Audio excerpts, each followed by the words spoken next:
Hello, everybody.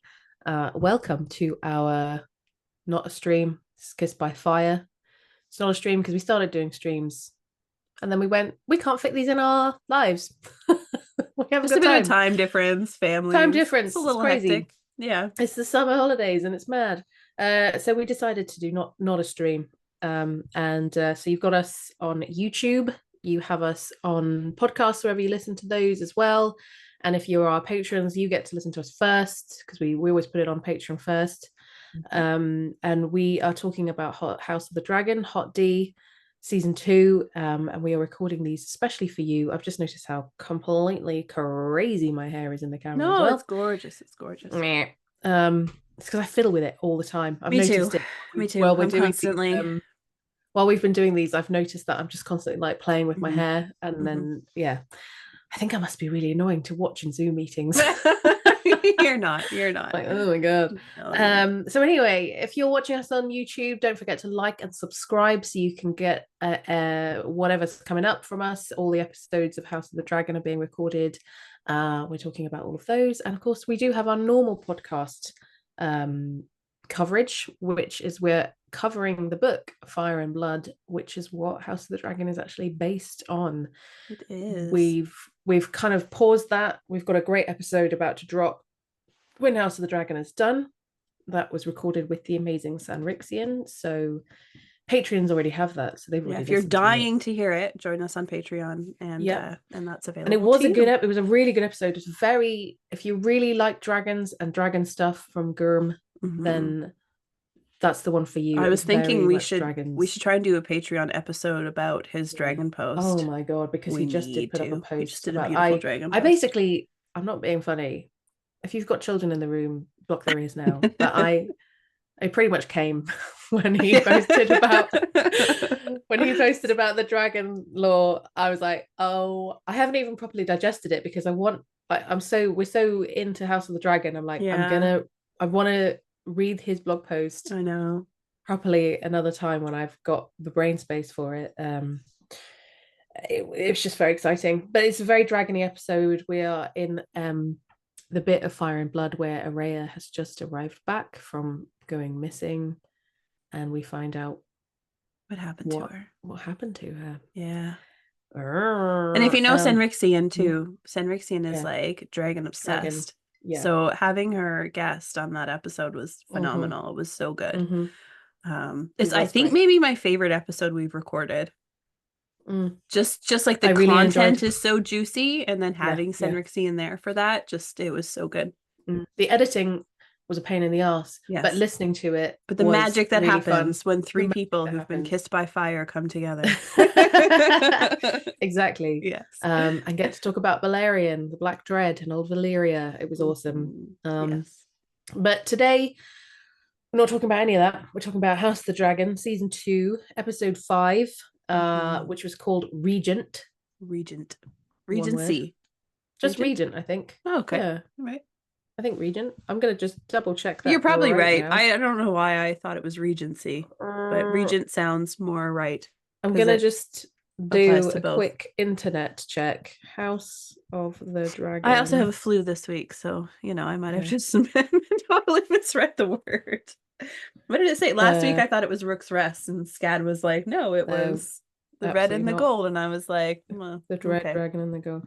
Fine. King of the get me out of season 1. I don't care about that. Rhaenyra the Cool, the Burning Mill, the red dragon and the gold. Regent. Very good. Regent. And there's only 3 left. Only 3 left. Because they decided to cut from 10 to 8. Don't know why. HBO made them, apparently. Probably the budget was high. Yeah, probably. It's an expensive show to make. Those 2 extra episodes probably cost a fortune, right? Yeah, but they have made up for it by basically making the episodes a bit longer. So there's essentially only 1.5 hours less than we're getting than a 10 episode season. But episode 5, Regent, this is a spoilers everything. This is everything. So sorry if you don't want spoilers for what's coming up. Or for A Song of Ice and Fire. I liked that we just did a little booby dance then. Well, it's from 6. Sorry, not sorry. Okay. I don't sing. But it's an excellent booby dance. Yeah. The booby dance probably isn't from 6, but the song is. The song is, yeah. Yeah. So spoilers, everything. Spoilers, all books, all shows, all day, all night, all the time, 24/7. Correct.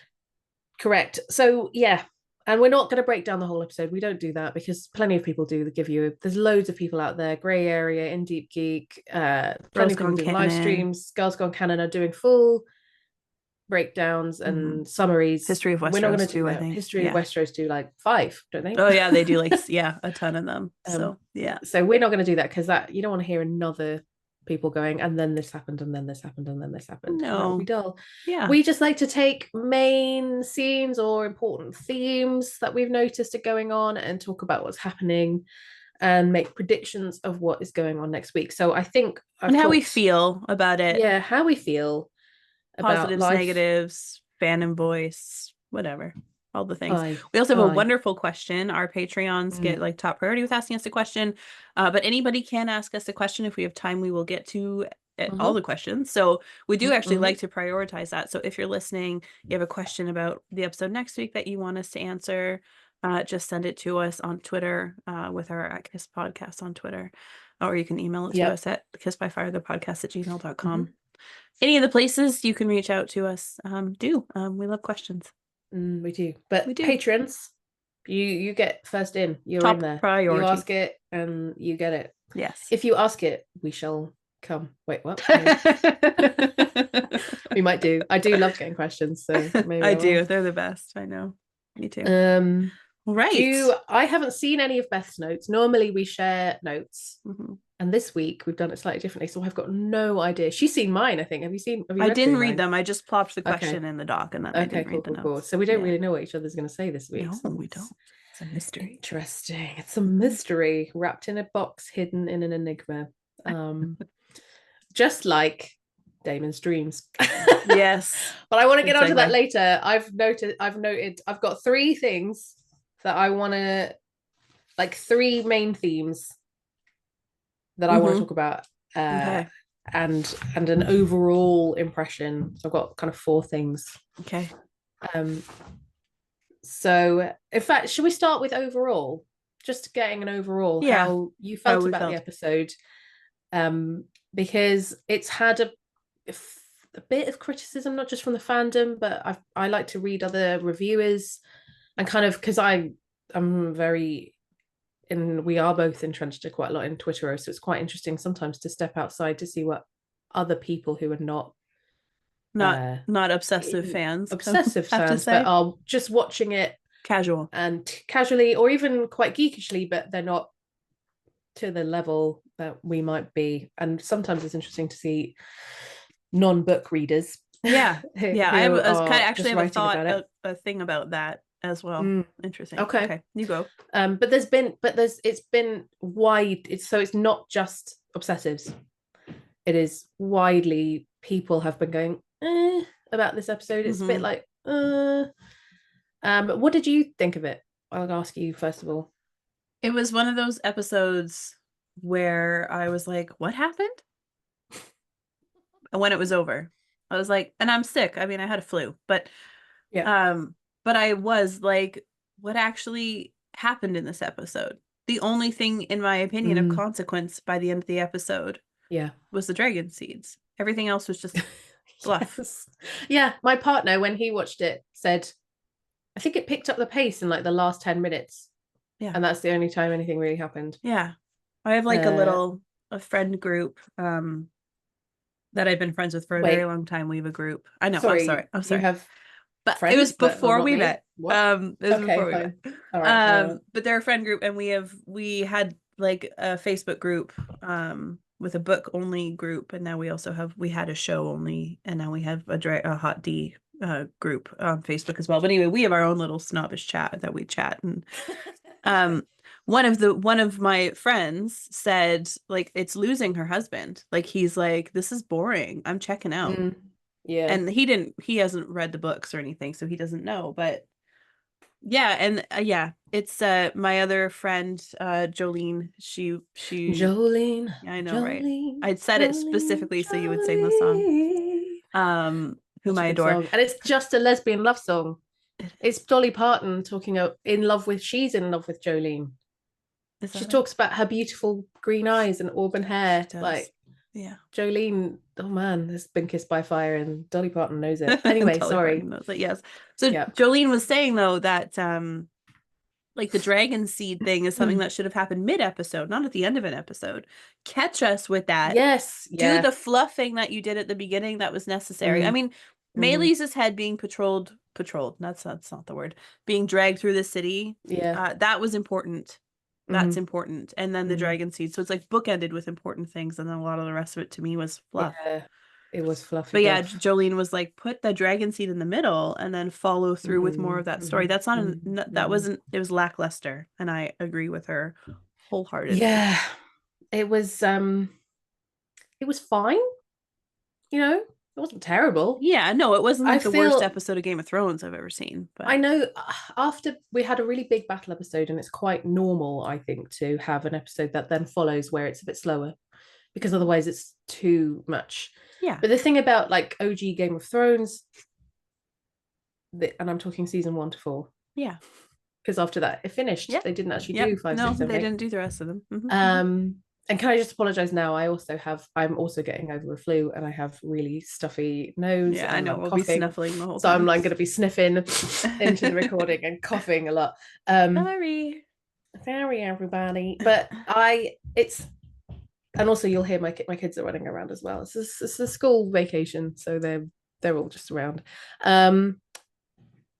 Yeah, it's normal to have a slow episode, but I feel like OG Game of Thrones, basically George's writing, because the original first 4 seasons it was just George's work, really, just mixed up a bit. And they still did the slow episodes really well, because there was really good, interesting political machinations, twists. Yes. I just didn't feel like I got that. And what I felt like it was a little bit predictable. Like everything I could have gone, okay, they're going to do this. They're going to have Corlys looking a bit sad. Oh yeah, Corlys is looking sad. Also, what kept making me laugh is going to be tripping balls in Harrenhal. Yep, that happened. What kept making me laugh, there was Corlys looking sad. But every shot, if anyone watches this again, watch it. They had several shots of Corlys, Velaryon, who they had loads of him from behind with his legs slightly apart. It honestly looked like he was about to take a piss. Like, they just kept having a shot at the back of Corlys's head, but I think it's because his legs were like, it just looked like men at a urinal. Not that I study men at a urinal very often. Alrighty. But it was just like, oh, is he about to wee on his sea stone chair? No, not the sea stone chair, the driftwood throne, or whatever it's called, the skid mark throne. Oh, Stef. I'm sorry, I'm disgusting. I'm ill, so my brain is not quite right. I just love High Tide. So I do love High Tide, and I love House Velaryon as well. So I don't mean it, but it's just it's because I'm really immature, Beth. So when I hear Driftmark, I also hear Skidmark. You know, that's my immaturity. Sorry, everyone. I have the mental level of a teenage boy. Anyway, I just felt like it was a bit predictable, and do you know what? It's a real shame we're not really editing these episodes, because I would just delete that. All right. Call it Colin's doing a wee pose, but watch it back and you'll be like, yes, it looks like he's about to do a wee. Anyway, so I feel like it was. I don't think I've seen a man standing and peeing. Not even in a movie. Maybe in a movie. Yeah. Have you not even been like in a field where people just wee in the field or anything at festivals or anything? No. Need to go to a festival.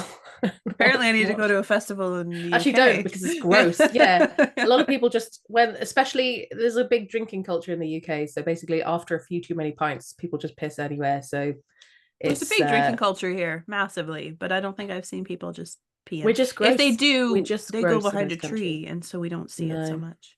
Oh no, we're just out in the open. Anyway, little aside there. Yeah. What happens in your country? Anyway, I had good point to make, and I'm not making it. I noticed in this episode that I feel like I've spent too long. I feel like it's a weird combination of I've been here in this place, or we've been doing this for a very long time, but also not long enough. Like I'm not learning anything. Yes. Like if you're going to spend this amount of time doing certain things, then can we learn a little bit more? Can there be a bit more? Like, for example, not just the Harrenhal thing, which we've been there for 4 episodes, and I'm like, I know. Give me something. I still don't really understand what's happening. Kill me a little bit. Give me something. I was so excited when we got the Weirwood dreams. I was so excited. Oh my gosh, we're getting some Weirwood dreams. That's amazing. But did we need to see Daemon fucking his mom? Let's get there.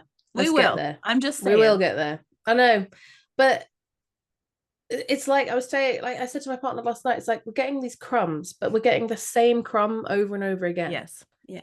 I need different crumbs. Give me something that makes me go, oh, okay, this is what's happening. Give me a clue.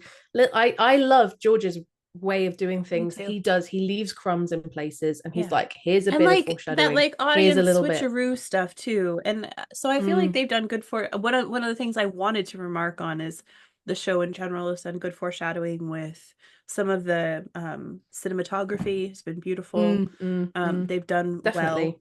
And another positive I want to touch on before I get really negative Nancy is the costuming and how well they've moved the story forward, even just with the costumes. I don't even just mean how beautiful they are. I mean the way they've silently moved the story forward with the greens taking on their they don't even talk about it. It's just the next episode you see, the Rook's Rest episode, the green dragon and the red had the green inlay and the Knight's Guard the armor, which the attention to detail with it is but incredible. Before that it was important that they hadn't changed their uniform because of the Eric and Eric fight, and so then it evolves into the green one, and then now we have Aegon sigils versus Rhaenyra, who's it comes up in this episode in that Daemon chapter with the Targaryen banner flying over the Bracken war crime. So I do think they're doing a good job at that. Those little crumbs I need a little bit more. Like even Rhaenyra's the Black Council I'm finding dull because it's the same.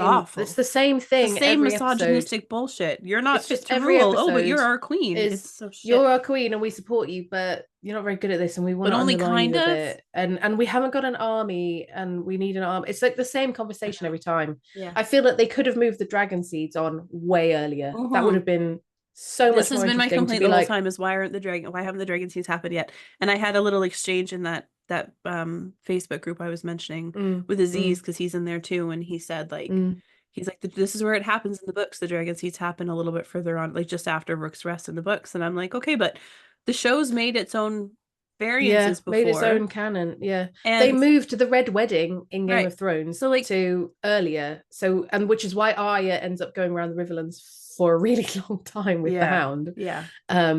But like bumping up the dragon seeds or putting, and they've laid, so this is like maybe a play on words or a pun, but they've laid so many seeds about the dragon seeds that I just need you to fucking do the dragon seeds. And what kills me even more is they're wasting even more time on it by having half of them in King's Landing when they should be on Dragonstone. Now it does appear that they don't have a small folk community on Dragonstone at all. So I wonder if but they do. Again, I know they do in the books, they do. I know, but it appears that the show doesn't have that. Dragonstone is strictly which annoys me. It annoys me. So maybe that's why they did that. Is just they didn't want to have a small folk situation on Dragonstone, so they just they left it on King's Landing. But now they have to move them from King's Landing to Dragonstone, which is problematic as well, and it overcomplicates an already complicated plot. And now they're like, oh, maybe a Tarly or a Malister. Moving and I'm it to be just do it. Stop it. I think they're going to spend 5 minutes going, okay, well, there's not very many, because it doesn't take me very long to go look in the World of Ice and Fire and look at the family tree and go, well, there's hardly any of you married. You all married your brothers and sisters, quite literally. You. But seriously though, they had it was all incest. Yeah, very much. And if they weren't going for incest, they were going for other Valyrian houses, you know, or and it not. It just it's going to take them 5 minutes to go. There's not very many Targaryens who married out of the Targaryen family tree. Yeah. So let's look for bastards within the small folk. And they're obviously going to do that next week, but that's predictions. Let's leave that later. I know. Sorry. I feel like we're quite angry. I know. We're a little mad. We're a little heated up. Fired up. All right. You had another point, I think, and I totally deterred that. I don't know. I'm just saying, I just feel like we're spending, it reminds me, there's a certain, in London where I'm from, there is that city behind me. In fact, there's a tube map right there made out of paint. And on the tube, there is a particular train line called the District Line, which is green, and it goes really, really slowly, and you can be on it forever and not get anywhere. And you're like oh my God, I've been on this for exactly. I've been on this for so long, and I'm still only like 5 stops along, and it's been half an hour. And it reminds me of that feeling of just like, we've been doing this for a while now. Yeah. I need a little bit more. I never thought I'd complain about give me a bit more about who Alice is. Just a little. Doesn't have to be much. Just give me something. Yeah. It's like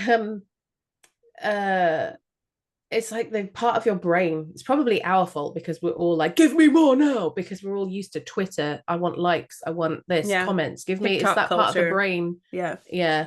Of I want the reward. But I don't think that that's true. I think that it's not, we don't want the reward. We want the well thought out, well played out storylines. We want do you remember the Tyrion switcheroo in season 2 of Game of Thrones when he's Hand, and it's about who Myrcella is going to marry, and just how well thought out that plan was? That's what we want. We want that good storytelling, using these characters, using the camera for like to effectively, and we don't have that. And no. And it is one of those things where, you know, there are pluses and minuses to having the books the way we have them, with those, you know, open narration and choose your own adventure. I don't think this is, but George isn't filling in the gaps. Slow. It's just slow. George isn't filling in the gaps, and they're not doing this quite effectively enough. And I've been with them. I haven't minded. Lots of people have been like, it's slow from the very beginning. No, this episode did feel just like, I feel like a lot of this didn't need to be in this episode. Like you said, we've not learned anything particularly. It's like writing a book, you know. Unless what you're writing about is actually going to do something with either a theme, help characterize someone, or move the plot along. You don't really, it's not, your editor is going to look at it and go, cut that out, because it's lovely. It might be beautifully written.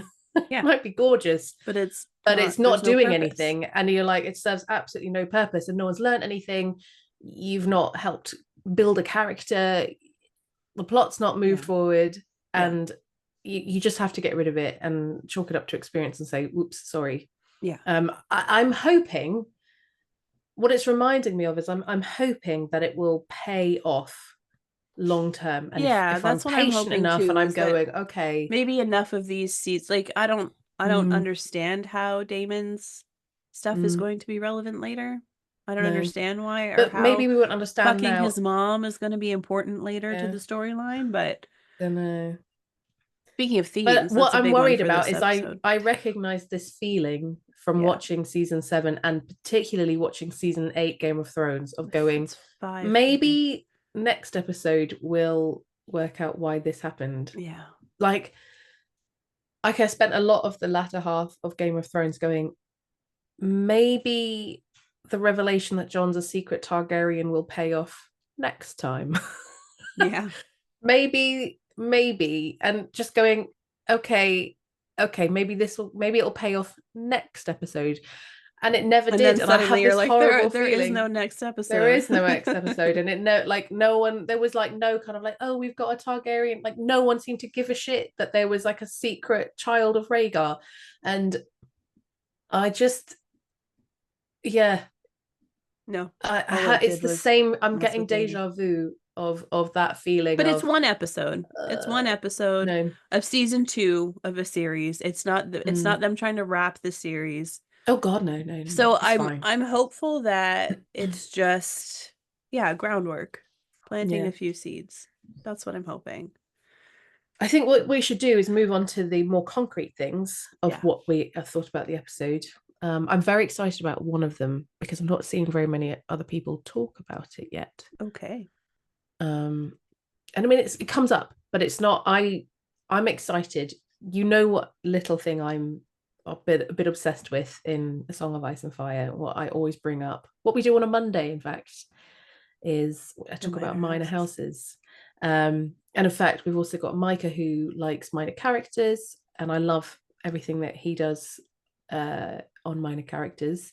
It's really interesting, and we are getting more and learning more about the small folk and minor lords. The small folk stuff has been probably excellent this episode. It's not just this episode. I think they've done,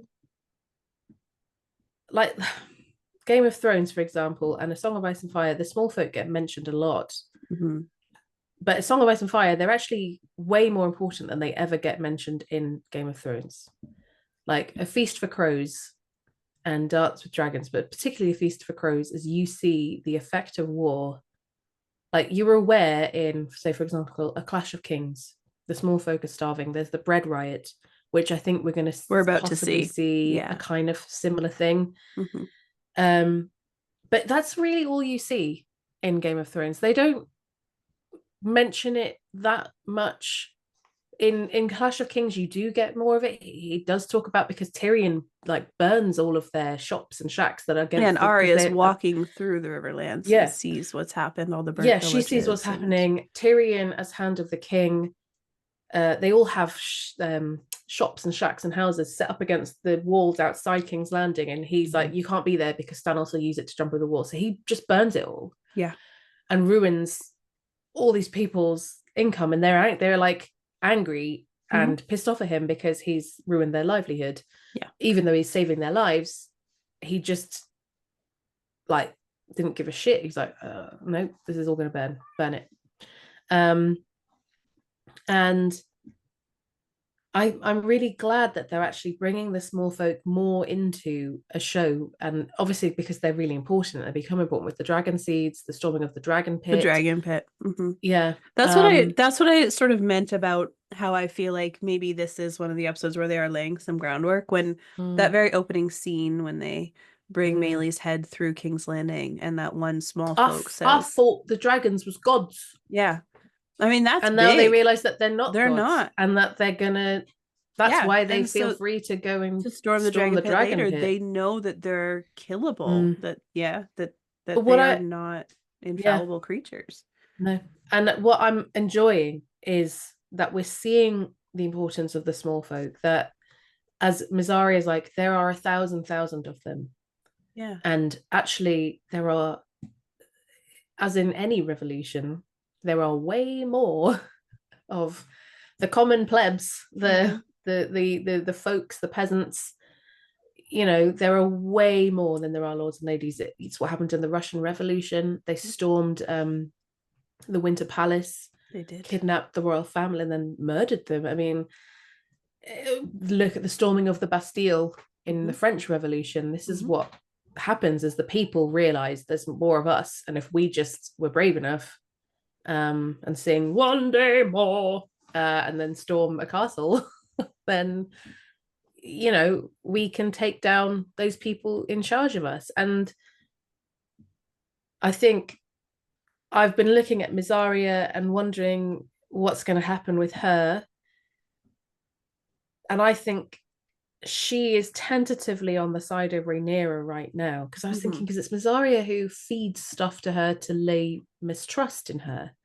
It's Mysaria who's like tells her, is in her ear in the books anyway. Supposedly it's Mysaria. And I'm wondering if because Rhaenyra has one thing that has been characterized about Rhaenyra is that she has been, and you've seen it in quite a few episodes in season 1, and not as much in season 2, because she hasn't really, apart from going to King's Landing, she's not really left and looking for Luke's by the body. painted table. Yeah. But you get that she's like, I don't care. You know, when she went to see that play with Daemon, she's like, it doesn't matter what the small folk think. Yeah. You know? Oh yeah. Her it's elitism, very entitled and very entitled. dismissive. Yeah. And I think that's going to show in some way. And I think Mysaria is going to be like, I thought you were going to be better than Aegon. And Otto. And Otto, all these people who have allowed Flea Bottom to thrive, who Aegon is a rapist and who just murdered hundreds of rat catchers. Well, and he like bets on children fighting and all that. Bets on children fighting. And I think that Rhaenyra, although they're painting her right now to be just this white savior of all the people, like white hat. Yeah. And actually, but I think we're going to see that I think we saw it entitlement. One of the quibbles I had, like I said earlier, like, why are we talking about these people being highborn? We all know that it's not highborn people that end up riding the dragon. So no. And also, I mean, because the main dragon seeds are going to be people, and again, this smacks of entitlement. It's people who are born after the right of the first night. Which is, if you don't know it, it is a law that was allowed. If you don't know it, listen to our podcast. It was a law that was allowed in Westeros that allowed the lord or king of an area to basically sleep with the bride, take her virginity before her husband. So they've just got married, and the lord can show up and say, "I get first dibs." But on Dragonstone, it was a blessing. Of course. On Dragonstone, it was a blessing because it was Targaryens who were closer to gods than men, blah, blah, blah. Yeah. And so I can't believe that she's not thinking of this. Like, this is what is going on. Yeah. But it was Jace, really. There's some really interesting. It was Jace, yeah. But the first thought is lords and ladies. And it's like, but exactly. You know that they're not. And that's that entitlement. Children. Exactly. Anyway. Yeah.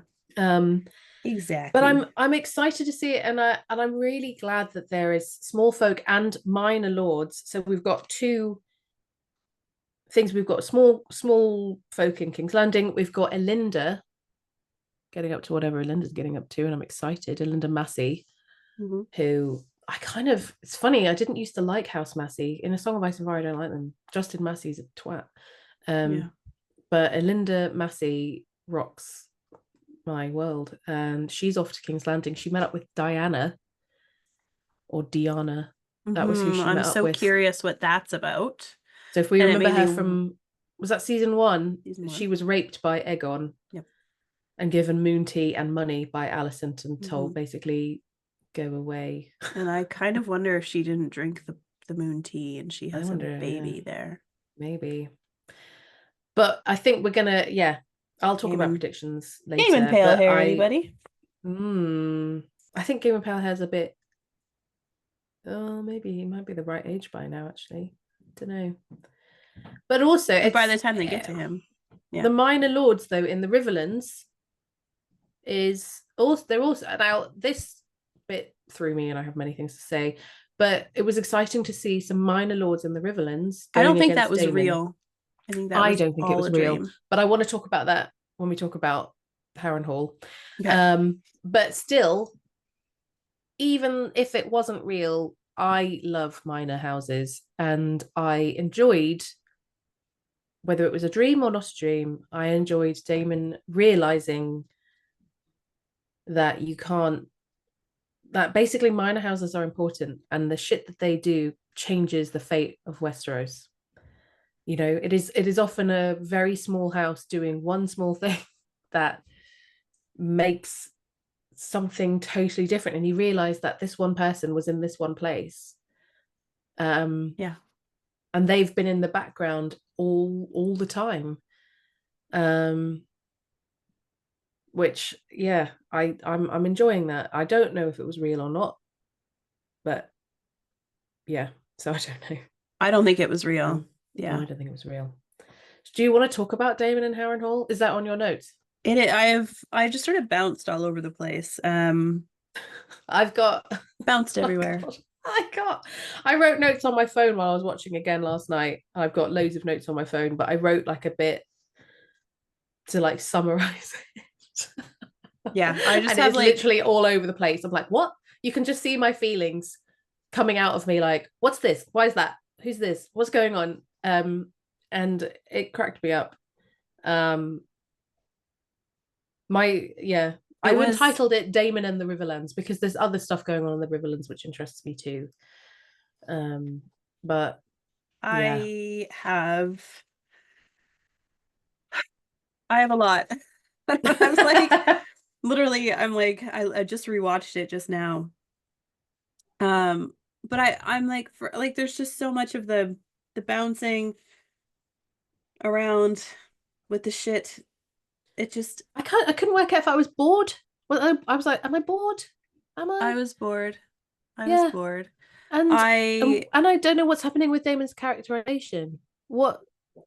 I'm like, do I like it? I kind of feel like nothingy about it. Some people are really like, oh my fucking god, and they're screaming about it on Twitter, and some people are like, I'm in the kind of like, there's that gif of that person with like maths numbers and like algebra in front of her going, is it? Anyway, it's me. I'm going, yeah. What? This episode, like, so we talk about themes, and I feel like motherhood is a major theme in this series. This show, it's I was just literally last night going, oh my god, this is all about mums. They all have mummy issues. They all have mummy issues. That was one of the first things I tweeted was, oh my god, do they all have mummy issues? Yeah, I've written it. I've sent my notes. Have they all got? Egon's like, they all have mummy issues. Egon's shouting, mummy. All except for Jace, whose mommy in this episode said, I'm proud of you. Oh, no. I was like, how much does that stand out? That Rhaenyra actually said, you disobeyed me, but I'm proud of you because what you did was the right thing to do. This episode actually, in many ways, you talk about Daemon's characterization, it mirrors the episode where he stole the dragon's egg. Every time he gets fucked off with his, ruler person above him, he does something for attention. Him and Rhaenyra had this fight. He fucks off to Harrenhal. He doesn't know what to do with himself. He at this point, I don't even know if he's doing things for attention, but it's like even his absence, his silence is Daemon seeking attention. That's how Daemon behaves. So him doing these things, that's totally a Daemon thing to do. And then so you have that, which is sort of similar to what he does when he sneaks in and steals the dragon's egg. Maybe no one will notice. I might have someone who might be pregnant in 20 years. We don't know. I don't know. It's just gonna be my wife. I don't know. And then you have Rhaenyra, who disobeys her father and goes over and says, I know that I can do this. I can deal with this problem. Jace does the same thing. I know that I can deal with this. I know that I can do something positive, advance this forward. I don't have to listen to my ruler or my parent. I'm going to go and make myself useful. And instead of, in Rhaenyra's case, Viserys coming down and getting pissed at her. I mean, they talk about it. He's kind of fine with it later, but he's mad at her for doing what she did. Rhaenyra just saw it for what it was because she did the same thing and said, I'm proud of you. And so does Daemon actually want to be the king himself? Is this real? Is that really what he wants? Is this what we think was his characterization? Has George gone and said, look, so Daemon's hiding out in Harrenhal and he actually decides he wants to be king himself? So, is that... I love the fact that it's you never quite know. I think in the books you never quite know. No, and I think it's more interesting if it was written as he doesn't quite know as well. Yeah, I think Daemon, because there's the heart in conflict with itself. Yeah. And at the moment, he is just being like, yeah, no, I really want to be king. Whereas but also, I think he's often just like, he's sitting there stewing on this fight they had. He's not resolving anything. No, so the more he sits there and stews on it, the more angry he gets, right? That's how Daemon is. I just like the idea that he might be a bit divided about it, I guess. Yeah. And I know that Alice is bringing out shit and she's messing with him and the whole thing, the whole time that he's in Harrenhal might be a dream, like a kind of, what's that, Dallas, it was all a dream, the whole series. He wakes up and JR wasn't shot. The whole thing might be a dream since he got there. He ate those peas and he's been tripping ever since he put peas in his mouth. It was the peas, not the poison. It was the peas, not the poison. Because he's been having weird dreams before, like it's since the moment, like after dinner, he had weird dreams. So I don't know. The thing that gets me the most, I think, about Daemon and what is actually so greatly unlike his character is her saying to him, as soon as he gets there, you will die here. And he's like, cool, I'm going to stay. Daemon would be like, no. How do we subvert that from happening? But he's not. He's just sitting on his hands. So he's not. I mean, he's trying to rebuild the castle, but even that's not like him. He's not. Dragons don't sow. They don't rebuild. No. So even that's just bonkers to me. And I Bob the Builder. Why is he I have Bob the Builder in my notes too. What? Why is he building? Why is he chopping wood for Harrenhal? It's like, it's kind of like, oh, cool, you're mucking in. But you're the Lord. I don't think Daemon is a mucking in kind of guy. No, he's not going to sit there and say, I'm going to be the king now while I'm chopping wood and rebuilding a castle. I don't know. I just don't like it. I like divided grey characters, and that he's just going. And he is that. He's supposed to be but he's also but he's in this, he's just like, no, I'm the king now. And I just feel like the look really though great on Simon thing about Strong's face. I know, but the thing about his amazing characterization is that to me, you're always reading it through going, are you for Rhaenyra or are you not? Yeah. And I want to see that in him. I want to see him being like, I do actually kind of love her, but I know I groomed her, and I know they're showing that through the dreams.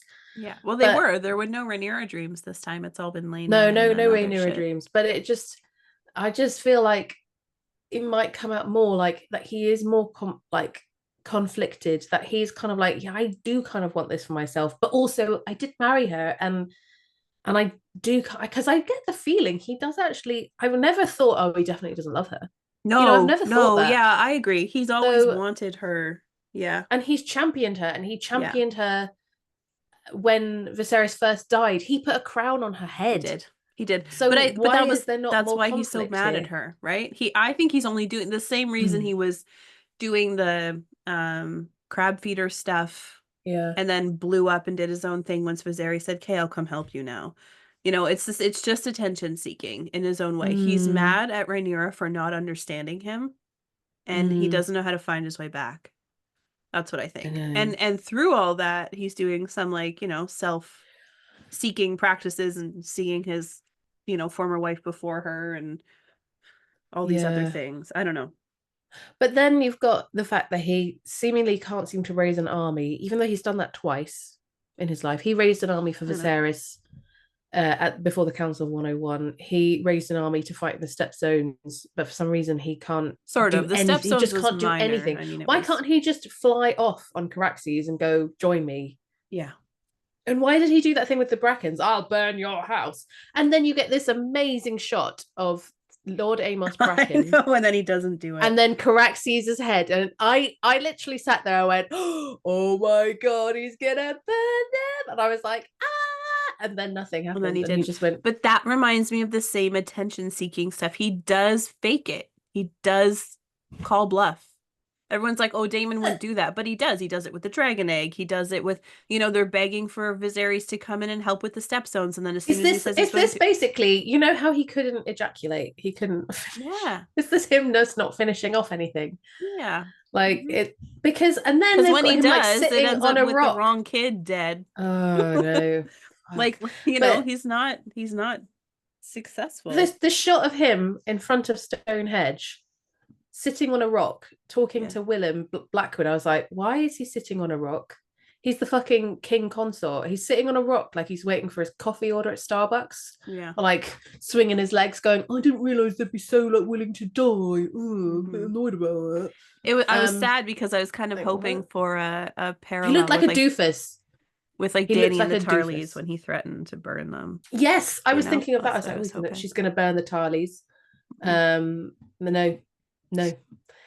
Yeah. I just why? And then he tells Lord Blackwood, he's like, there are things that the crown cannot be seen to be doing, so do this discreetly. And then they fly the Targaryen banners. Doing shit, but supposedly, again, I think that was a dream.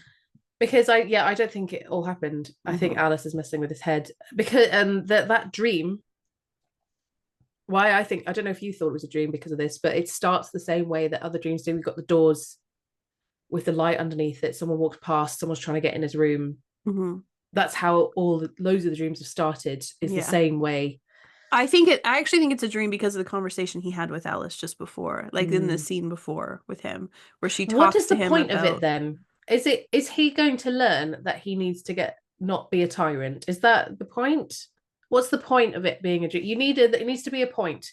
And because they didn't resolve it in this episode and they've left you thinking, oh, fuck. Because I don't remember in the books at all that the River Lords rebelled against Daemon. I don't think that happened because they all on the black side. So if it is a dream, but they've left it with us looking like it's real, because if you don't know the story, you'll be going, oh shit, he fucked up. He's not got any of the Riverlands lords. So why leave it there? Either resolve it and say, oh, it was all a dream in that episode, or give us, what is he going to learn in the next episode? What is he learning from that? Is Alice trying to say, don't? I think Alice is trying to say the same thing that Miss Arya is saying, that the small folk matter here. The lesser lords are important. They will win you this war, or they will lose you this war. Because they do. Because they do win this war. Yeah. So I think that's what it is. I think it's just them saying, why did they not resolve it? Why did they leave it with you going? I kind of think it's meant to be ambiguous. I think it's meant to be like, did it, didn't it, didn't. I know, but why? Definitely he wasn't fucking his dead mom. But oh my god, yeah.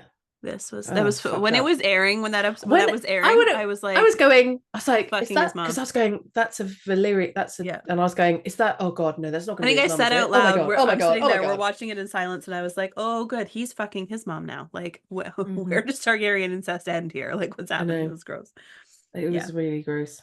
But it is funny how the fandom will be like, oh, his niece, cool, that's fine. Ooh, his mom, no, too far.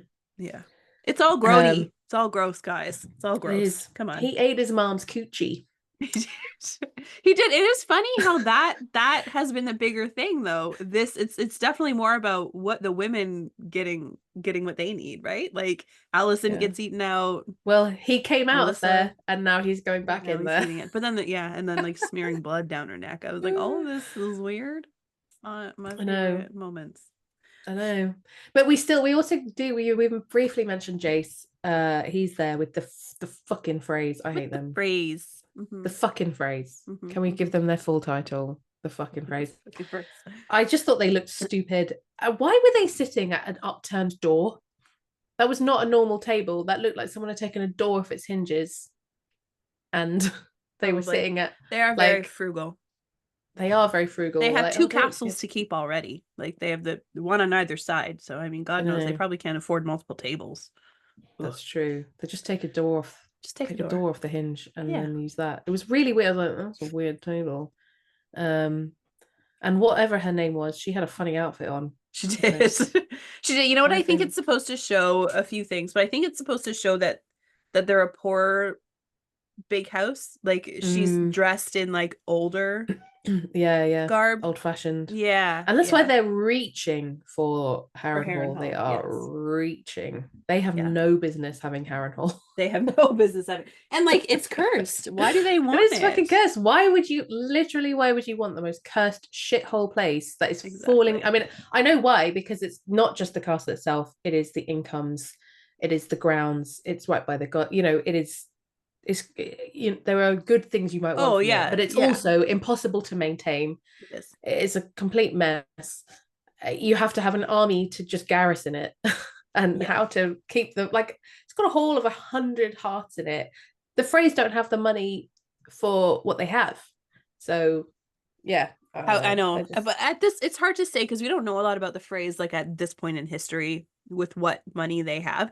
I did notice when they flew in, or like when they sort of showed, it looked really beautiful and bountiful. The twins was slightly different from. It was slightly different, and I know that they've said like Cregan says like winter's. I know they always say Stark words, winter is coming, but like winter is upon us. Like that's we're getting there now. So, but I think maybe we're supposed to see it at its bounty, and then maybe we'll see things change as winter comes. I did like the mirroring of obviously it's the issue that Rob has. We need to cross the river. Yeah, I like that too. But the phrase, like, man, like Walder Frey, was he like, he reached and Catelyn Stark just did not negotiate with him. Yes, you can marry my son, the king, to cross your bridge. Yeah. And one of my daughters, and you get this, and we'll do blah blah blah blah. They really, really reach. They but do. yeah. But the Riverlands is going to become really important, and we're going to see more stuff next episode. The Riverlands, watch out for the Riverlands, because that's going to be really important. Oh, Beth's face is gone. Sorry, I did leave you a little note in the chat that I was going to do that. Okay, I don't know where the chat is, babes. Oh, I should have a little one. Oh, there it is. Okay, I understand now. Yeah, you can wipe your nose on here. I don't want to. I would rather not. My little nose is dribbling. It's okay. Yeah. And also similarly, another callback to the main series to Game of Thrones was in the Eyrie with Rhaena. Oh yeah. Yes. Yeah. A little brief. She's impregnable. Bronn going, give me 10 good men and I'll impregnate the bitch. Make the bitch. Yeah, exactly. Yeah. I was a bit like, yeah, okay, cool. She's annoyed that she's got small dragons. Yeah, fair enough. Yeah, I would be too. I felt like it was a bit predictable, that conversation. I was like, yeah, I'm predicting this will happen. Yeah, for sure. I did like, though, that in this episode with that scene and then with Rhaenyra at the end of it, the histories are coming up, right?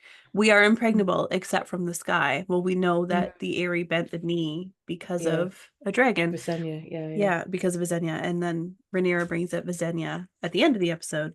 And we talked a little bit about like George's involvement and stuff like that. And so I felt like those two things were kind of like meta moments of like, read the books. to casual fans who were like, what does that mean? Who's Visenya? I don't even know.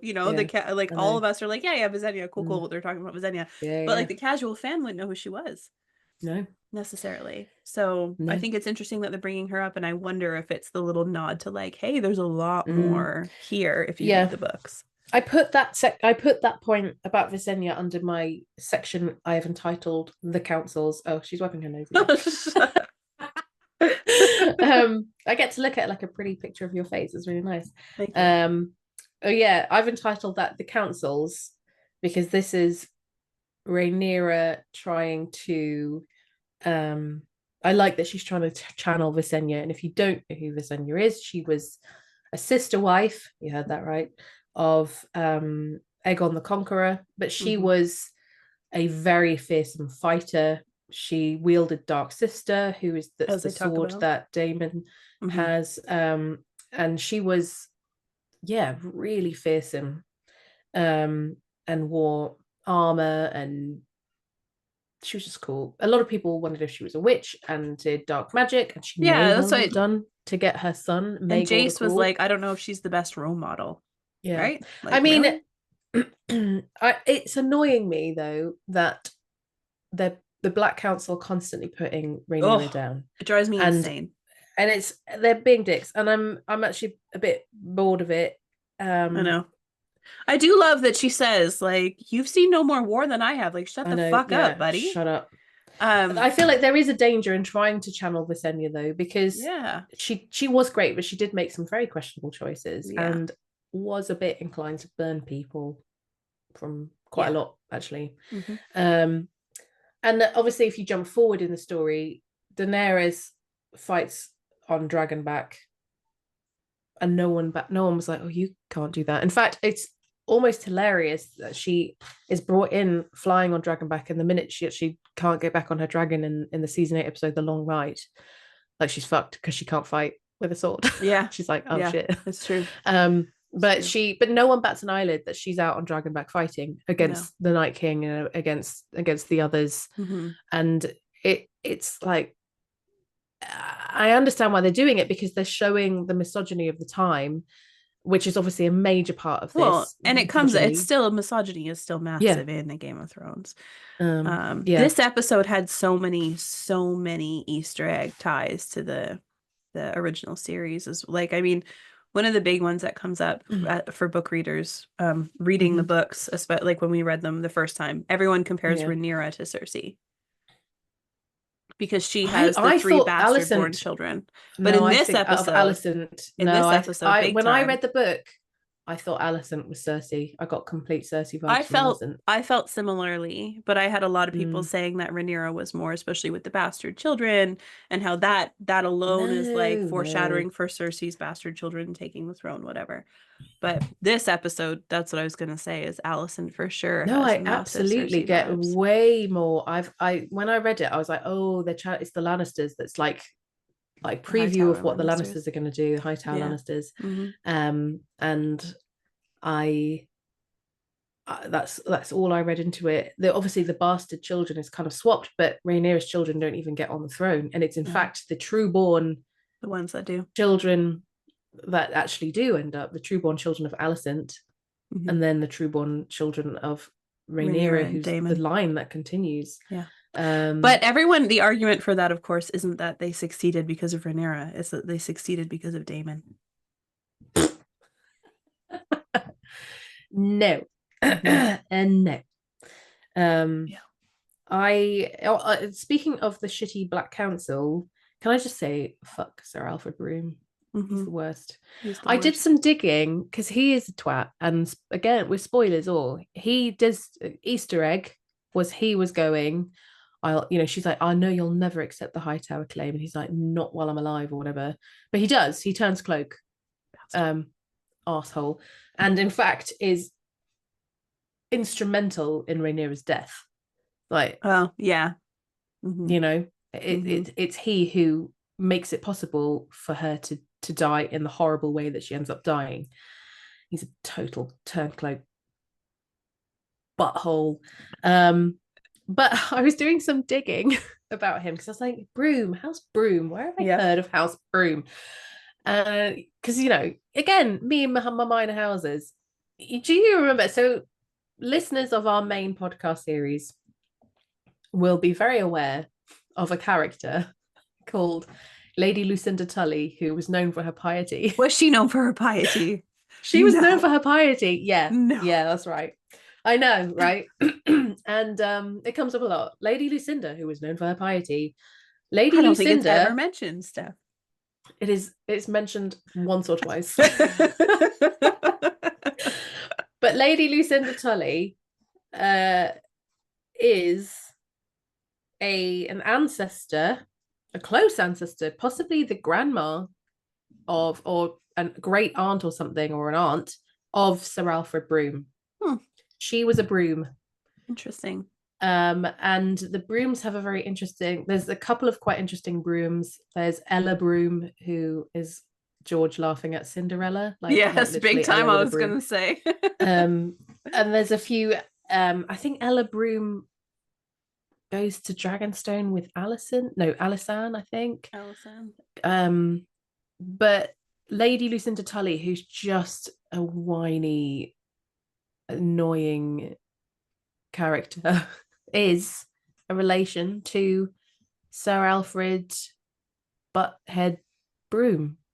So if you want the apples and trees, my friend, apples and trees, he comes from a long line of people who are actually doofus dickbags. So there you go. That's where he comes from. So Alfred Broome. He's terrible. He's just a terrible person. He's like, I support you, Queen, but also I'm gonna undermine you all the time. Yeah, I wish he had a dick, and then we could have like a real conversation. Yeah. Ugh. I know. Yeah. The gentler sex is not prepared. And in a way, he is right, because women, like she does say, she says, if I was born with a cock and balls, they would have put a sword in my hand as soon as I could stand up, and they would have taught me the art of war.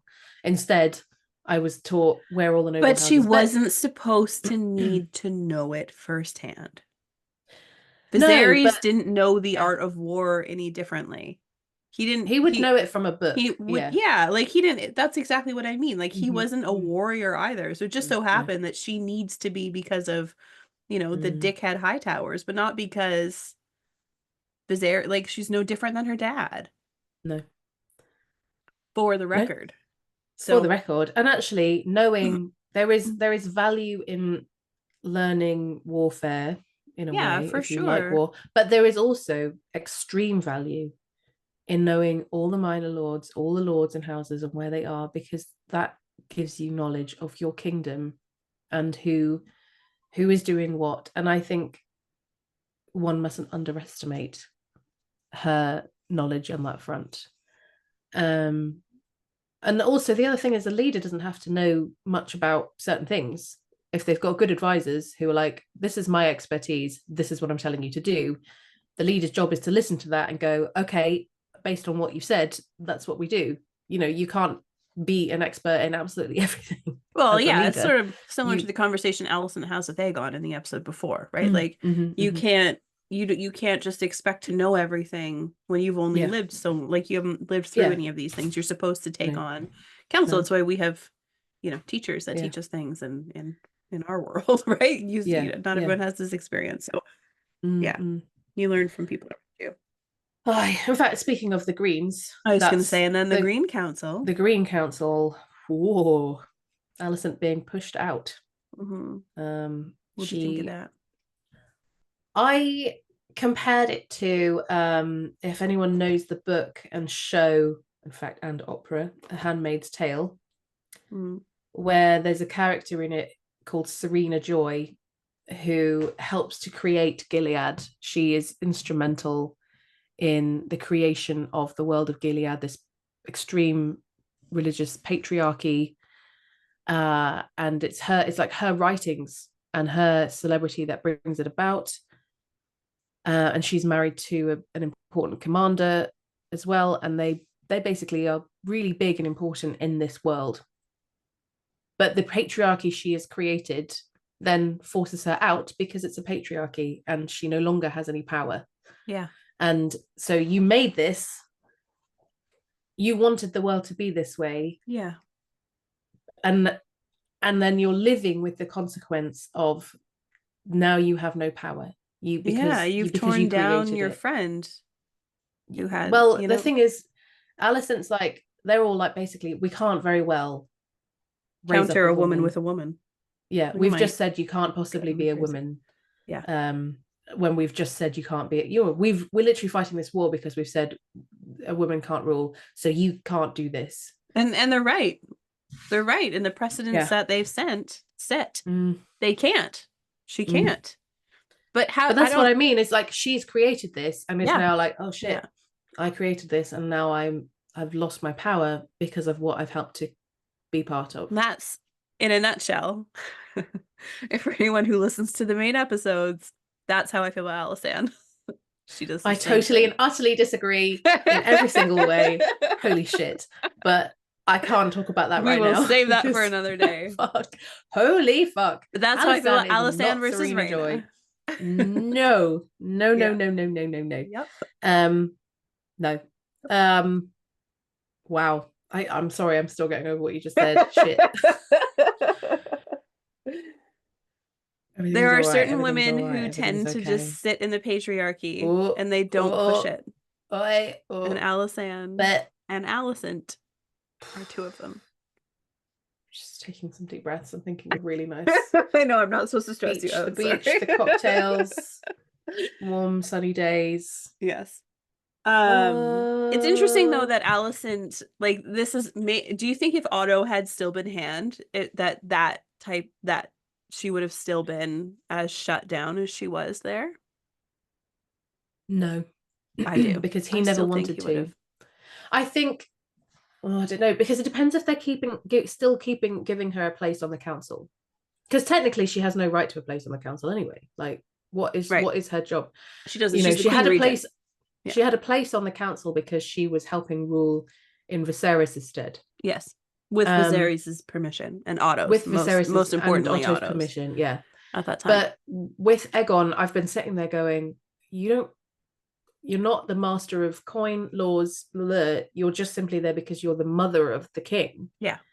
This is going to end at some point because you don't actually have a proper position. And I think Otto would still allow her to have her position or a position on the council, but she wouldn't allow to be regent. Yeah, I think So he would insist on her wisdom staying there.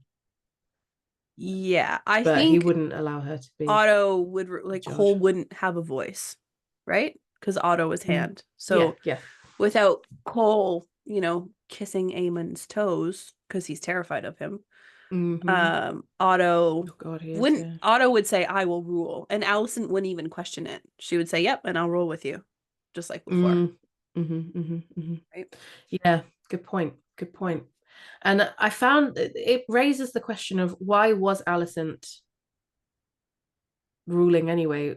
Surely, with Rhaenyra being the chosen heir, like they didn't even let Rhaenyra really know that Viserys was that ill. Well, should Rhaenyra not have come over and helped rule at that time?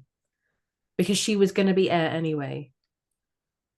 Should she have? Yeah. Yeah. Was it going to happen with the way that they had left things? No. Yeah. No. And yeah, and obviously Aemond has wanted this all along. Yeah. He accidentally, on purpose, Aemond is the Daemon, dragonfire at his brother. Yeah. I love when she's like, Alicent it was a mistake. To Cole, and she's like, an Aemond, and he's like, I could not say. I don't know what he did. I know, he's obviously shitting himself, and she's like, you know what he is. And what cracked me up was she's like, what he has somehow become. I know. What do you mean somehow? I know. It was a mystery to me that I do think she was surprised at what happened with Luke, and I think it's escalated since Luke in a way that she didn't expect.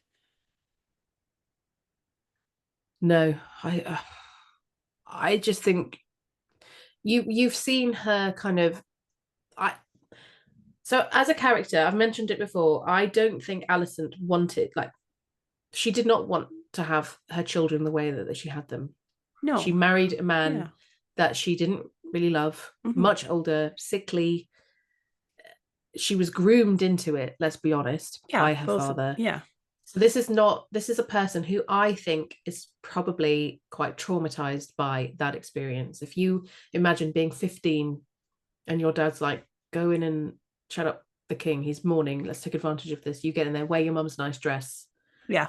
Pull it down like a bit. 40-year-old king. Lift up the hem. You know, let's just make you a bit sexy for him. Yeah, you just made me like vomit come out my throat. Sorry, thank you. Yeah. But can you like imagine that? And then you've got no say. Viserys just is like, yeah, no, I'm gonna marry you now. And announces it. Like, he didn't even like, I don't even think he asked her and said, I'd like to marry you. He just announced it in the small council meeting. She wasn't surprised though. She knew what she was being set up for. But she knew she was being set up for deep down. But I feel like it's just, I think that's a bit much. And then she basically has to go and have sex with this guy. I think she reminds me a bit of that kind of Sansa. Yeah. Oh yeah. Massively. Like, kind of life is a song, and I'm gonna, and that's what they do. They teach girls in this society that there will be a knight who will whisk you away and sing a song and blah blah blah, and it's going to be lovely. But actually, marriage, you're more likely going to marry someone 20 years older than you. Yeah, and it's a contract, and you will just be there to make babies. Yes, and you may not particularly like your husband. Yeah, exactly. And Emma tells them. I think we're seeing what happens when you have that situation, when you have a person who basically is forced to have sex with someone and give birth to a bunch of babies without real consent, without any kind of affection. I think I just, so to me, I see the way she is with her children as somebody who didn't want to have them. Like, she wanted children, I imagine, but it was not, she's like, this is not how I don't know. It's our world. I think we have experienced this as well. I don't know. When I was a kid, I don't know if I ever thought I shouldn't have kids, or I couldn't have, or I, you know, like, it was just always like, well, you'll grow up and you'll get married and you'll have kids, right? That's just what every girl does. That's what you're supposed to do. It's why we play house. It's why we have dolls. It's what you're supposed to do. And so I think Alicent, really awful, like, modern day comparison, but I think Alicent, like, we felt like Alicent did. You're going to grow up, you're going to get married and have babies. That's just what you're supposed to do. You're a woman. You have a vagina. That's what we do. We have wombs. That's what we're supposed to do. I do think that Alicent has shown when the kids were younger, she does try and connect to the kids. She fights viciously for Aemond losing his eye. But I think that is what any mum would do. So I think there are instincts that you have no matter what. And I think any mum, if someone literally, like, I could be like, I've been really ill before or something, I could be like dying and taking my last breath, and if someone fucked with my kid, I fucking leap out, grab their throat and rip their heart out from the inside of their throat. But the thing is, Aemond was like that then, and she still fought for him. But he wasn't as bad. No, I don't think he was as bad then. He did try and kill them. He tried to kill the strong boys then. Yeah, he did. So it's not what he's become. He was always that. He was always that way. The other way before. But I just think I see in her a person, like when their babies were little. I mentioned it a few episodes ago or something. When the babies were little, there's that shot of her pregnant with one, holding the other, and she just looks glassy-eyed and like overwhelmed and like, this is what the hell. And I think that is not just trauma. I think that happens to all of us. Oh yeah, who have had babies, who are just standing there going, I'm so fucking tired. I mean, I know she's the queen and has 1,000 helpers, but whatever, it will still, the effect on your body, how tired you feel, just the change that happens in you when you become a mother is just crazy. And then add to that these are royal children, and she's having to have sex with someone who she doesn't really want to have sex with, like the way she goes dead in the face when she has to have sex with Viserys. It's horrible. She's not enjoying her life. This is a person, and I don't particularly like the character of Alicent, but I did, and I look at her, for a chunk of it. But I look at her in the way she is with her children. I don't see an awful lot of connection with them. I think there is a distance between them that is there in her heart, because I don't know, I just see that she's like, I didn't really want to have you, or I did want you, but not like this. I guess I don't know if she's quite so self-reflective. No, I don't know if she's thinking it. I'm just saying that's what I see when Aegon walks in. Oh, sorry, not walks in, is taken in his box, and like, and they're taking all of the armor off him and the noises, and then they set his knee. She just looks horrified. She looks horrified, and you do see her wanting to be tender with him, but also she's standing back at a distance. And I think, I don't know. Which is interesting because she was so in and hands-on when Viserys was going through his illness. But maybe for her, it's like traumatic flashbacks. It is traumatic flashbacks, and he looks so much like Viserys when he's bandaged up. It's like, wow, that is shit. I just I'm trying to see it from her point of view, and I just see a person who is traumatized by her birthing experience. Well, not birthing, I think the births were fine, she said they were fine, but just her mothering experience, traumatized by her the creation of her children. This is not the songs, this is the reality of it. Was essentially royally assented rape, because she's not, it's okay, she's married, but it's not the same thing. There's still he calls for her and is like, you need to go to him because he wants to have sex with you, even in the middle of the night. She's called out of bed. I just put him to bed. Why are we coming back? and I feel like if your children are the product of that, there is always going to be a distance or something in between you. And I think that that's why potentially that they all have mummy issues, because if you feel a coldness from your parent, your caregiver, that is going to affect you. I think that's why I think Helena's got a whole load of shit. I think she sees a bunch of shit that Alicent's done in the future, and that's why she's like, fuck you. But her I see there's not much loving love. She doesn't say, I'm proud of you. Aegon says, do you love me? That's wiping her nose again. Do you know, like, you probably don't have to broadcast it for the people listening to the podcast. I feel like I do. Like Aegon says, do you love me? And she just goes, are you stupid? Like, she doesn't affirm it. She calls him an idiot. That's what I'm saying about that. Are you proud of me? Like when Rhaenyra just says, I'm proud of you, so easily and casually. The difference. So, and Rhaenyra's children were born of love. She loved Harwin strong. She did. I'm not, like, her relationship with Daemon is interesting. But I do think I think that there is affection when their there, children were conceived. I do believe she loved Daemon. I think there was love there. Yeah. And definitely. And but so her children with Harwin, they were born, she wanted it. She consented. This is what she wanted. I want to come back to Alicent for 1 second, because one of the things that I really thought in that scene where all of a sudden everything goes dull and they're talking around her and she's just sort of like internalizing what's happening, I really thought they were going to have her start picking her fingers again.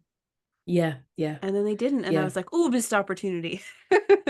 Yeah, because it would have been like a trauma response to that feeling, that powerless feeling she's felt before, right? Yeah, definitely. I completely agree. Like she's having a panic attack there. Like shit. Yeah, I think I wrote down trauma response. Whether it's a full panic attack or not, I'm not sure, but she's definitely, there's a realization of like connected pathways there for powerlessness. Definitely. Yeah. Oh, can I hear a really loud noise? Yeah. So what has Aemond with become? That family? I know. What has Aemond become? Well, he's got a fucking stone cold psychopath. Oh, my cupbearer is here. Very nice. Very thirsty. You're on camera. Stand back. No one wants to see you. Too late. No one wants to see. I don't want to. No one wants to see your face, cupbearer. Oh, that's not very nice. Okay. Bye bye. Thank you. That's Mr. Lioness. So. Oh God, yeah. I don't know what we were talking about now. Aemond. But yeah, no, Aemond, yeah, he's a stone cold psychopath right now. He's just, yeah, here he is. My little Aemond. Amazing. But yeah, he's just yeah. He's got the dagger. Has the dagger straight away. He had the dagger right away. Yeah, he just wants all of the things that make him appear legitimate. He knew what he wanted. Yeah. He's like, yep, cool. So he's like the anti-Daemon, where Daemon's really hemmed and hawed, because in Daemon's case, I think that he genuinely loved Viserys. I do think he loves Rhaenyra. So I think him trying to take power has always hurt him, because he does genuinely love the people that the power belongs to. Aemond has no such affections. He's like, nah, I'll take over from here. Thanks. Sit down, Mom. Yeah. You can die, Aegon. I got it. Yeah. You know? And Helena, that scene in the throne room, was it a dream or not? Because we had a weird sound. No, I think that was real. Okay. Because the sound went weird. It did, but I think it's just like the echoiness of the throne room. Okay. But we haven't had unless it was Helena's dream, which I don't think it was, because hers are a little bit more funky. We've not seen a dream in King's Landing. So I don't think it was a dream. No. What does she say? Was it worth it? Was it worth the price? Was it worth the price? Yeah. So what price has Aemond paid for her to ask him that question? Because he hasn't paid any price. Well, the price of like nearly murdering his brother. It didn't feel like that's the landing for me. To me, it was. I was just like, but he doesn't give a shit about his brother. Yeah, but I think he will know, even if he doesn't particularly feel it, he'll know that the price is regicide and kinslaying. That's the price. The price is the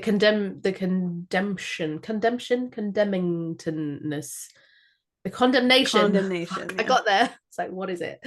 The condemnation of the gods, of all people, of everybody, that, and the fact that, okay, maybe I don't know if he's a psychopath. I've got no evidence of that. In fact, there is no diagnostic criteria for psychopaths, so who knows? He will know that attempting to murder his own brother is not the right thing to do. He knows. He knew when he killed Luke that was a bad thing. Yeah, but nothing happened to him for it. There was no punishment. He can get away with whatever he wants to. He's literally gotten away with murder. No, I know, but he's not incapable of understanding the right and wrongness. He knew that was shit, and he was sorry. And he goes off to his little lady friend and's like, I'm sorry about it. I am sorry that it happened. Yeah, I didn't mean to. No. So I do think he's just that is the price. Is the my question was, when she said I forgive you to Alicent, and we thought maybe that's about something that's yet to come. Is this Was it worth the price? Because Aemond, in my opinion, Aemond has paid no price. Aemond is, everything's coming up Aemond right now. I don't know. I think it's I forgive you could be talking about now, or could be talking about it's unclear what tense that is. I forgive you for what you did or for you. But this one is, was it worth the price? Is like, that's definitely past tense. Was what you did. But if she's seeing something from the future, it would also be past tense, because it will have, you know what I mean? Was it worth it to get to here? I don't know. It was just something that came to my mind, was like, is this Helaena? And for her, the price was like the strongest, right? She has paid the highest price so far on the green side. So for her to say, like, was it worth the price for her? Like, we had two of her lurking in the background. Come on, where's Helaena? Well, and also, like, that was the first time that they've spoken on camera. So are they laying out for that to be more? Did they not speak in season 1? Oh. Nope. Fair enough. He and Aegon have a conversation about Aegon having to marry Helaena, and they look at her, but she doesn't speak to them. But when Viserys is dead in the episode of the Green Council, doesn't Aemond come in to where Helaena is sitting with Alicent and they're all talking, and he says, "Oh, I'll go look for Aegon." They don't speak to each other, though. Okay. They don't exchange words. I think, and again, like, they're on camera together at the scene where they're all having dinner, but Aegon doesn't talk to her, or Aemond doesn't talk to her. She talks, he talks, but they don't talk to each other. They don't exchange words together until this scene. Interesting. I know you have a theory that they're gonna make Maelor together. I do think they're gonna have a baby together. Yeah, maybe he's like, I'll make it up to you. I don't know. I think it's gonna be grody. I think I said this, I think, recording with Scad, like, I feel like Helena's on the A spectrum. So I think that her having to have babies, I mean, all of the women in this series mostly having to have babies is icky. We already established that. So I don't think it'll be great for Helaena either way, but yeah. No, I think whatever the fuck's happening, whatever the hell is coming is going to be awful. I don't know what it is. Yeah. We had a question, because I was going to move on to predictions, but we do actually have a question. We do. From our lovely patron, Marcus, who wants to know a bunch of stuff. That's right. It's a two-parter. It's two parts of this question. It's a big one. He said, I'll just read out what he says. Hey both, I hope you're well. I have a question for you for the new episode, which I'm sure you will cover the first part of, but I'm hoping the second part might be a little different, and I'd like your take on it. 1, the blatant misogyny. I assume you're going to cover the Green Council choosing Aemond over Alicent. Yep. And the Black Council to Rhaenyra. Not really a question, I know. Yeah, I mean, we have talked about that. It is fucked up. I mean, misogyny. But the show is about misogyny, isn't it, really? The story in general is about misogyny, right? Like, Rhaenyra becomes, Maegor with teats and Rhaenyra the Cruel, and it's all propaganda against a woman wanting to lead, right? And they've done a good job. And actually also in this episode, they did Rhaenyra the Cruel earlier. They have that Daemon dream thing, use another term that's really prominent in the books, where they call her, what do they call her? They say that they were carrying the black dragon. I wrote it down. Rhaenyra's banner. Yeah. And they call her sort of the dragon. T, what's the word? Tyrant? Tyrant, yes. Yeah. And that's a big word that comes up often with regards to Rhaenyra in Fire and Blood, or in The Princess and the Queen, or The Dance of the Dragons, or whatever. She's a tyrant. So, misogyny. Yeah, misogyny. There is lots of it. There is a lot of it. I mean, the whole of Fire and Blood is basically a book on misogyny. Every moment of it, you know. I mean, all of Ice and Fire. Even the fact that any time a woman is slightly different, she's a witch. Or a tyrant. Or like not fit, right? Yeah. Rhaena, who's queer, she's not fit. I know. Yeah, her, what do they call her? What did they call her? Council versus, like, there's like the four-headed beast. Yeah. Versus Alicent's like highest lovely council, right? Just the juxtaposition of that. The second part of the question is, and now this is my favorite phrase of all time. It says, number 2, given that Aemond is a, quote, psychotic little shitweasel, Alicent is at least no less worthy to rule in place of Aegon instead of Aemond. But here's my question. What actually makes Alicent think she'll be a good ruler? Same as when she gave Aegon all that shade last episode. She seems to have a very high opinion of herself and a very low opinion of her sons. And what's she actually done to back any of this up? Is she just suffering from some sort of reverse imposter syndrome? Is she the new Cersei? I wish I had reverse imposter syndrome. I have serious, normal, directional imposter syndrome all the time. Yeah. What do you think? Yeah, I think Alicent is saying I've already done this. So I it's like a combination of, I don't think it's imposter syndrome. I think she did rule. I think she just ruled with her dad at her side, and so she took his counsel. I think she genuinely thinks that she deserves it because she's done it before. It's a job she's already had. But is she qualified, I think, is his question. And she has got experience, a lot of experience. Yeah. I don't know how long she was actually doing it for. And obviously it's different times, and she did have Otto by herself. By her side. I guess the question, we could extend this to anyone, because everybody's vying to be king or queen. Like, what is Aemond qualified? What is, yeah, I mean, Alicent literally says to him, and this is Marcus's question, like, you think putting a crown on your head imbues you with wisdom. Why does anyone think, why does anyone on the green side think that they're entitled? But why does literally anyone in the world think, I am the wisest one, I should lead? That's what it's the question. It's an age-old question of basically, do you want to put into power anyone who thinks that they should have the power? Because the people who are like, well, the people who are seeking it are generally like the last people you want. Right. You guys just had a thing where the king did this big speech about what it was like, or what the people needed, or poverty in England, as he's wearing like $1 billion crown on his head. Right? It's like, how disconnected with reality are you? Yeah. So yes. Yeah. It's like anyone who is seeking, you've got the US elections coming up right now, and you've got people like Donald Trump seeking it, or Joe Biden, and there's questions over his abilities.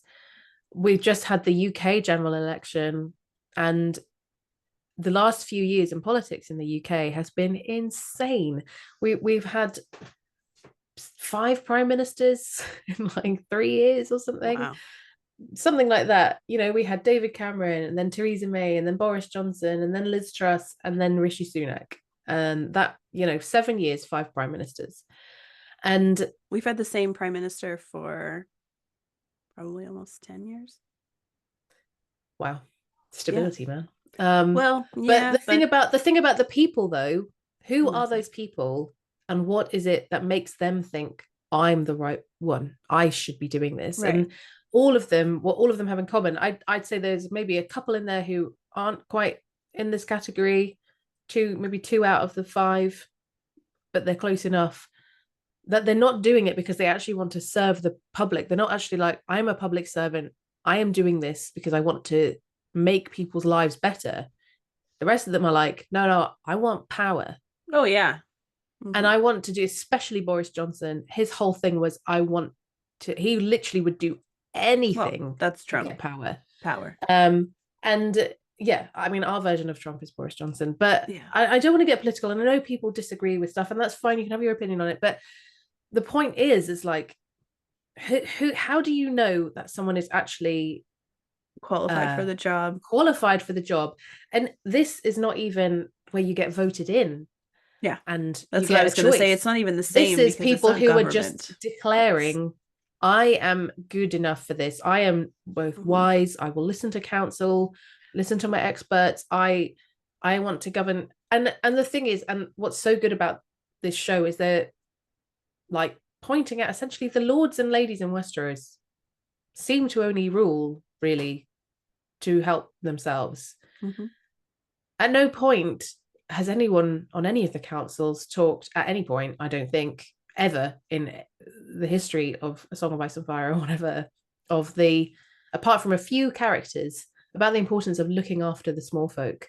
There was one, Aegon the Fifth did, and there were conspiracies to get rid of him because he was like trying to give powers to the small, because he cared about the small folk.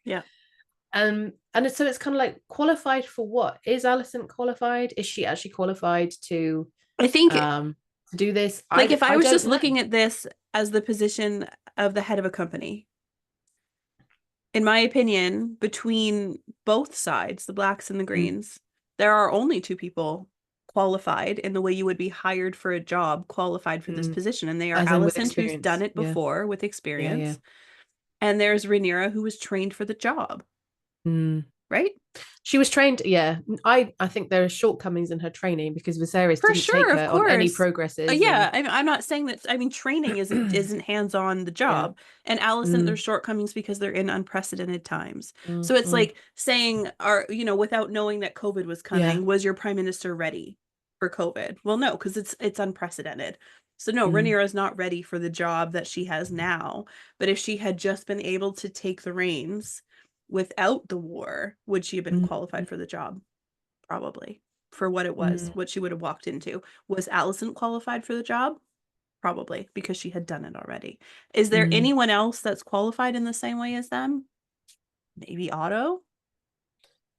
I mean, the other people on the council they had specific they have roles, a lot of experience, but not experience as a ruler. So they had what is it? What are some of the Master of Whispers? Or I guess there wasn't Master of Whispers for Viserys, but you know what I mean? Like Master of Coin, Master of Ships.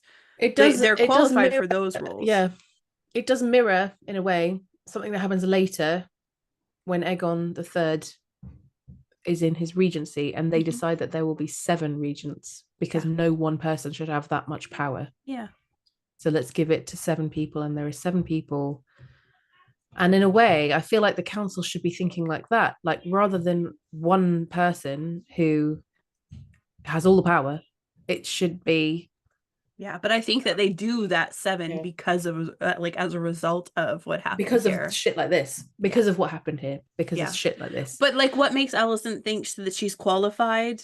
Is she just I mean, it's Marcus's question was like, what makes you think that she is, or that she has the wisdom to do so? And I do think it's because she's done it, and she did learn with her father, and she learned with Viserys, and she grew up with Rhaenyra, and so she was always sort of beside the throne. I think she was probably also hoping that Otto, if she was the regent, she could bring Otto back to do something. Oh yeah, for sure. And she's she would take Cole's position away for sure. She hates his guts because Cole, Cole as the hand is like ridiculous. Ooh. Like what is his qualification? He has no. It's a war. At all. And none of them are qualified. That's what I'm trying to say is none of them are qualified for where they are. No, not really. So no. Let us know what you guys think. I really like the question. I think it's interesting. Like I said, for me, I just stand back and look at it like I would look at if I was hiring for my work. Do you have experience in this field? So I know. And Aemond doesn't have experience. He's young. No, he is the same experience as Cole. Yeah. He knows how to. He's got less experience than Cole because he's younger, like by a lot. So he's not even lived very much. How old is Aemond here? I meant that they both know how to draw blood. It was like, who drew the first blood of the war? But I'm saying Cole with saw Beesbury, war and then Aemond. Cole had seen war before he was a Kingsguard. Like Cole is a little bit, got a bit more experience, and he's got life experience. That's why he was put on the Kingsguard. Aemond is qualified for nothing. Well, apart from the fact he's read a bunch of books, he's the kind of like, I've read all the theory. So I can fly this plane. Well, it's the same way Viserys was qualified to talk about Valeria, right? Armchair historian, armchair war. Except that's not harming anyone. If I said I've read the manual on how to fly this plane, so I reckon I can do it. I don't think anyone would let me. So you are welcome to do that on your own over an ocean where there's no boats. With a very good safety ejector seat. But if it's only you, it's going to harm. Go for it. But if you're going to put tons of other people at risk, how about no? How about you don't? And literally no one gives a shit about the small folk. Rhaenyra is not even saying, But what about the poor small folk? You know, someone needs to lead them and help them have a better life. And we see that a lot with Hugh. Like Hugh's really, you know, his little No, but I just mean none of the leaders. Aemon's not going to be like, I want to stake my leadership on making the lives better of the people who live in my kingdom. I want to make sure that everyone has. No, he's making it worse by barring full the bellies. No one can leave here. You can starve in this city before you can leave. Yeah. And Alicent can hit. She's like, oh shit. What? Oh yeah, and like even Otto, it's, you know, Otto really understood. We've talked a lot about propaganda and how to use the small folk to be on your side. Like if there was anyone who understood, apart from what he does to Mazaria, he really underestimates her capabilities. But you know, and he understands how powerful the small folk can be. And Cole tried to emulate that by parading Maylies through the streets, and it backfired. Oh yeah, because people did not see that as, oh cool, you killed a dragon. They're like, oh shit, you killed a dragon. Yeah. That's anyway, we talked about that. But do you have any predictions for next week? Well, I think we will finally see dragon seeding to a degree. I think that the season might end now with the dragon seeds like mounting up. It'll be like dragon seeds assemble. Dragon seeds assemble. There's definitely been a shot in one of the teaser trailers way back when of Rhaenyra sitting around the table with what we all assumed were dragon seeds. So there's going to come a point where she sits around and is like, hey, let's have a dragon seed dinner. Actively plan the war, maybe. Yeah. I think there's obviously the small folks turning against the greens. We see like the bread riot. And you see it in this episode. You see them trying to find, even like picking the less rotten of the orange. That also is a harkening back to A Song of Ice and Fire with the onion, the half rotten onion, right? Yeah. It looks like Daemon is leaving Harrenhal.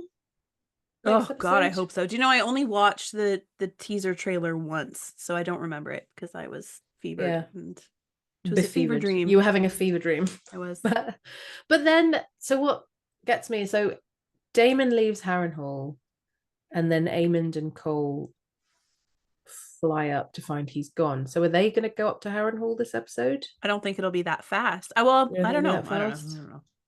Because it has to be quick enough and how frustrating it is. The point of it is that they didn't know because Daemon basically just left, and if there's a long enough amount of time, ravens will fly and say Daemon's gone. But the fish feed happens all before Rhaenyra triumphant happens. I know, which is why I'm confused, because if Daemon's leaving Harrenhal, he flies out of Harrenhal to go to King's Landing to get King's Landing for Rhaenyra. But he also sort of disappears before they land in King's Landing. Does he? So I think we'll have Daemon doing some stuff finally with an army. Do you think he'll finally go and get some Riverland people? Yeah, I think he'll lay some plans. It wouldn't even surprise me if he was just absent for most of the episode. Like, it's like, okay, he's puppeteering and then he's out. Okay. But I don't think we're going to see confused Aemon about the sequence of events. I know, because I was looking at the thing at whatever is happening in King's Landing and wondering, are they storming the dragon pit already? No, that's got to happen. No, I think it's a bread riot. I think it's a food riot. I think the gates are closed. People are starving. The small folk. Lol. The small folk are starting to revolt, and it's getting scary. Because it's Alicent. But I am wondering if they are going to change the order of certain events. I do think so. So I don't know. And I'm wondering, because we're going to get some Lannisters fighting in the Westerlands this time. We've seen the Lannisters fighting, or are they like marching? They're marching. I think they're going to have to do something, because you've got the Battle of the Red Fork coming up, and there's like 3 Riverlands battles in a row, and I don't think we're going to see all of them. So you've got the Red Fork, Small Acorn Hall, even, and then the fish feed. The fish feed's like quite quickly after each other. Yeah. They're all in the Riverlands, Westerlands. Yeah, sorry, I meant like the fish feed is like right outside of Harrenhal almost. Like it's so close to the Godside and stuff. Yeah. So I'm wondering. I think we're going to see the winter wolves. They're going to do some stuff off screen, because the winter wolves join them for the fish feed. Yeah. So I think we have to see them. Yeah. I'm wondering if they're going to intersect the Lannisters. Yeah. But not show all 3 of those battles one after the other, because that would be dull. You'd get bored. So I think they might show 1 or 2. Obviously, Jason Lannister is going to die. That's the first. He dies in the first one. Yeah. So I don't know. It's very hard to predict. They're not showing very much. They're not. And also because I'm not sure about the pacing and what if they're going to move a few things around. Mm-hmm. I have a feeling. I think they're going to maybe end this season on the end of the Battle of the Gullet with Jace dying. I don't know if they're going to do the Gullet this season. I thought maybe they would, but there's only like 3 episodes left. I just don't know. Can't predict. I don't know. I feel like they haven't. Maybe I was like, I feel like they haven't laid it out well enough yet. No, maybe. I can't tell. But also, like, I just don't. I guess she does talk about the 2 small dragons, which is interesting because isn't there only supposed to be 1 dragon?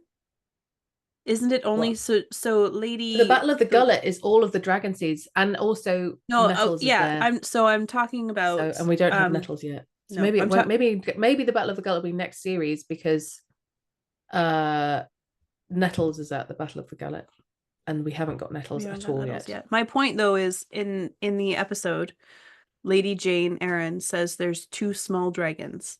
But those boys in the books, there's only 1. Viserys doesn't have a dragon, only Aegon does. Or only Aegon does. Because that's why Viserys couldn't get away. He was clutching his dragon's egg. I mean, his dragon is tiny, so he doesn't have a dragon. No, I know he doesn't have a dragon in the books, but I'm just saying, even if he did have, he couldn't get away. But that's part of what proves him as Viserys later, is he comes back with his dragon egg. Oh yeah.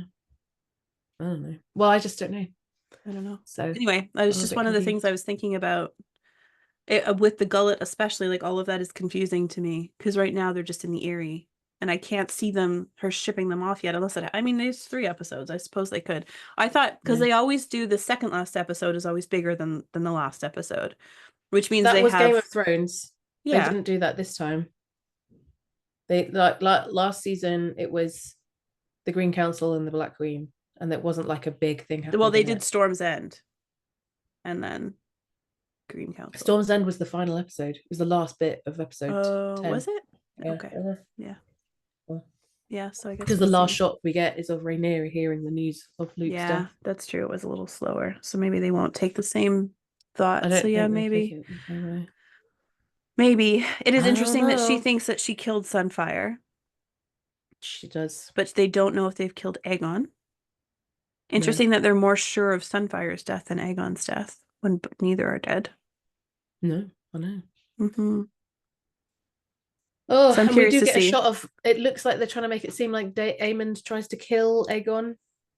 In like, yeah, I mean, they kind of led that on in the last one too. I don't know. We'll see. I know, but they're doing like a bit that looks like Aegon. They're making it look like it. That's the thing with these teasers, is they make it look like something's happening, and then you're like, oh, it didn't happen. No, it wasn't. So, but yeah, also they made it look like Aemond might have been trying to kill Aegon when he fell.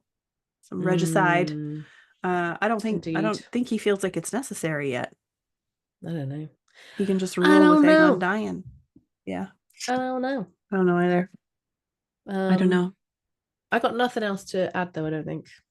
This has gone on long enough. I know, we've had a long episode. I am sorry. I want to just take a quick peek at my notes and just see if I had anything else, but I don't think I do. No. I didn't feel like I had very much to say about this episode, and then we've ended up talking about it forever. I know. How it always works. Mm-hmm. Yeah, no, that's it. That's all I've got. Do you have anything you want to sign off with? Thanks for tuning in. Welcome back, Stef. We missed you very much. Yeah, and thanks to Scad. I think Scad did amazing. It was great to chat with him, but feels like normal now. I feel like I was like way less arguey and like way more cordial, like way cleaner. I see how it is. It's like I can be myself with Stef. That's good to know. That's good.